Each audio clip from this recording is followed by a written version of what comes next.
about superheroes. He has all the answers. Join him up.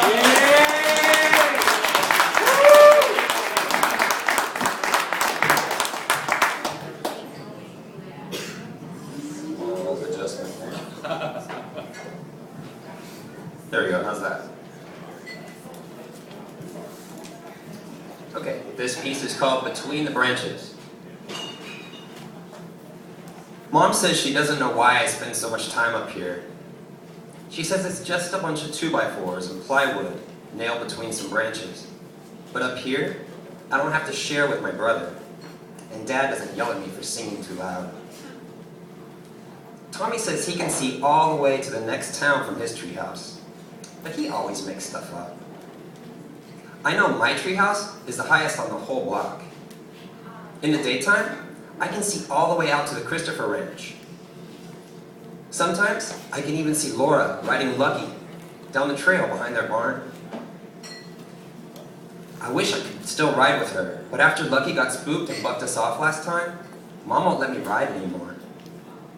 She says we're too young and doesn't understand how Mrs. Christopher could let her daughter ride that foul beast without proper supervision.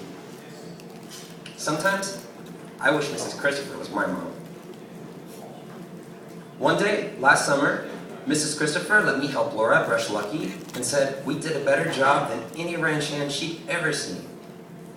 Then she let us play on the haystacks and even gave us ice cream before supper. I told Tommy I was going to kiss Laura the next time she came up to the treehouse with me. And he bet me $5 whole I wouldn't do it. But Tommy doesn't know how much I've been practice kissing. On the back of my hand. Just like Kyle showed me. I know I won't chicken out this time. Kyle says French kisses are the only ones that count, and that I have to do it the right way if I don't want to be a virgin for the rest of my life. I'm not sure what a virgin is, but I think it's what you call someone who hasn't kissed a girl. I don't want to be the only boy at Dutcher Elementary that hasn't done it, but I think I'm okay because I know Sam and Tony haven't kissed any girls yet either.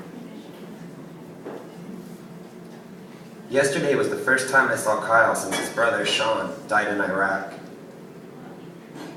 When his dad's red pickup truck pulled into our driveway, I could tell Kyle had been crying, even though Kyle says he never cries.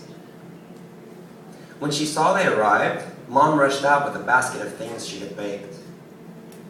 I knew something bad had happened when I woke up on Tuesday and could smell blueberry muffins, because Mom only bakes for church fundraisers and funerals. Mom gave Kyle's dad a big hug while she lightly patted him on the back, the same way old ladies do when they give you hugs in church on Sunday mornings. Mom had been acting really nice to everyone all day, just like she did when Grandma died, and it made me feel real sad.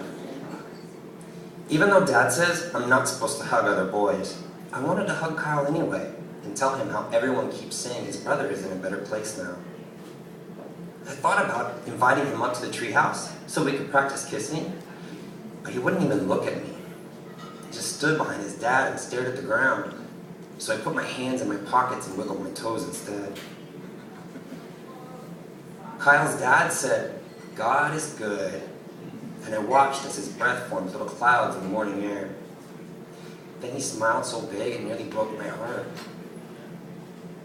When Kyle's dad gave Mom his house keys, she made me promise I'd feed Shelly's fat cat while they were away for Sean's funeral in Arizona. Kyle hates his sister's cat, and so do I. I said I'd do it though and didn't complain. I remembered Mom said it was a terrible thing to lose a child, and that God must have really needed Sean in heaven if he called him away so soon. I wanted to ask why God didn't protect Sean when we prayed for him in church every Sunday. But I knew Mom would only tell me to hush up and not ask silly questions. When Carl and his dad got in their truck to leave, I waved goodbye, even though I knew nobody was looking. After their red Ford backed out of the driveway, Mom shook her head and said, "That poor man. First his wife and now a son. I couldn't imagine."